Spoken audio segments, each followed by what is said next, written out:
This is a story about loving yourself even when you make a mistake. And I have some notes because this story is so important. One of the most important aspects of raising your vibration, speaking to loved ones on the other side, manifesting miracles, healing yourself. You know, there's an epidemic of people not loving themselves, and this message is for you. So I had come to my spiritual teacher in a ball of tears. I mean, like golf balls of water bombs coming out of my eyes. It was as if somebody died, and I just had never known these types of tears. And I get heartbroken very easily because I've gone through relationships with a lot of non-clarity. And you know, I said to my teacher, I had just bought this massage table from Facebook Marketplace so I can start Reiki.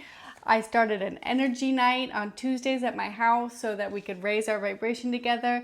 And just everything seemed so ugly all of a sudden. I just wanted to throw everything in the trash can because my self-esteem had just sort of ripped out the soul of the new chapter I was going into with energy work. So I don't know if you've ever felt this way before. You're so excited to really start a new chapter in your life. Like messages were getting downloaded and you were taking action. You weren't procrastinating. Like everything was unfolding like the yellow brick road.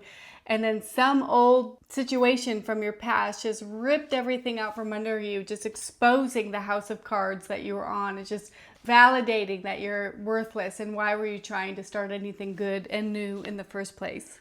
So I told her, I've just blown it. I've known someone for 2.5 years. I just didn't like how things were going. I didn't like how we related to each other. And I said, I think I meant it. And I didn't even go through any backstory. I just said, I think I meant to say, can we take a break how we talk to each other?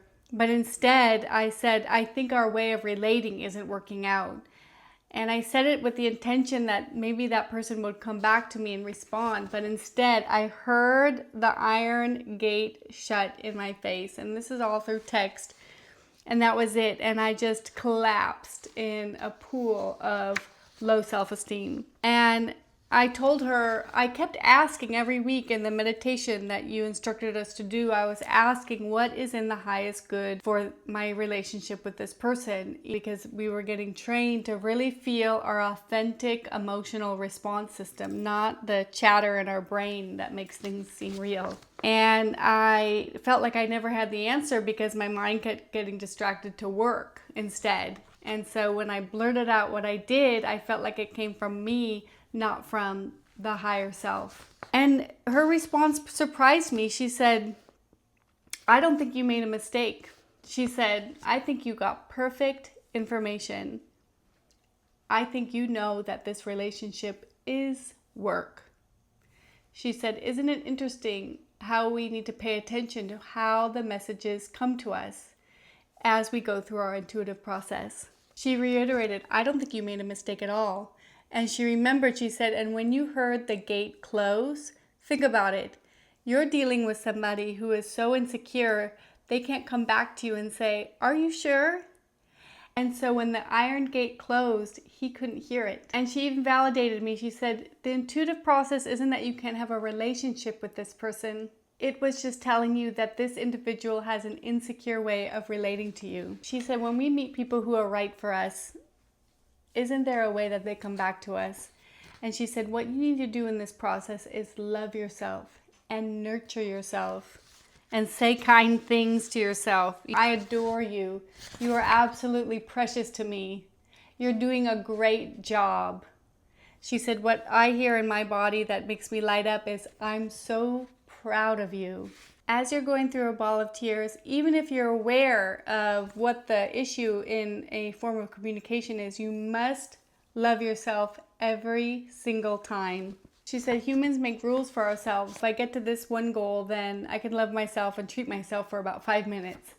And she said, you need to be all day long loving yourself. And this is the key. She said, if you want to manifest faster and get clarity, you need to be devoted to loving yourself, especially when you make a mistake. You need to be telling yourself, it's okay, honey. You're doing a great job. I adore you. You're amazing, even when you make a mistake. So whatever word you need to hear that perhaps you didn't get when you were younger, and we don't need to dwell on why that didn't happen. There's a lot of different reasons children weren't nurtured in the way that we expect. Especially in the past, maybe people didn't have time to nurture the child. Children used to be told children should be seen, not heard. So we don't need to dwell on the why, but it's possible that you didn't receive these words that were so important, and it's your turn for your higher self to love the teenager and the inner child in you. If you do this every day this week, you will feel different by next week. And she said, and even with the golf ball tears, I think you're actually in the most conscious, aware time in your life right now, more than you've ever been. I'm so proud of you. If you like this message about loving yourself despite making mistakes, and I think this is way more important than self-care, see where that resonated in your body and consider booking an intuitive energy reading where I can scan the layers of your auric field and see where you're blowing out like bus exhaust and how to restore yourself like watering a garden you never thought would grow again. We can check out belief systems in your second chakra, how you're receiving energy in the back of your heart chakra, or the throat, the words you use to yourself. Are you saying kind and loving things to yourself? I created this easy link that takes you straight to the reservation page, crystalpraysforyou.com, and as soon as you check out, you instantly get taken to a voice message recording system where you ask your question to God, and your voice helps me tune in, and then I'll be able to respond to you within 48 hours. I think you'll love it. See you at the intuitive energy reading.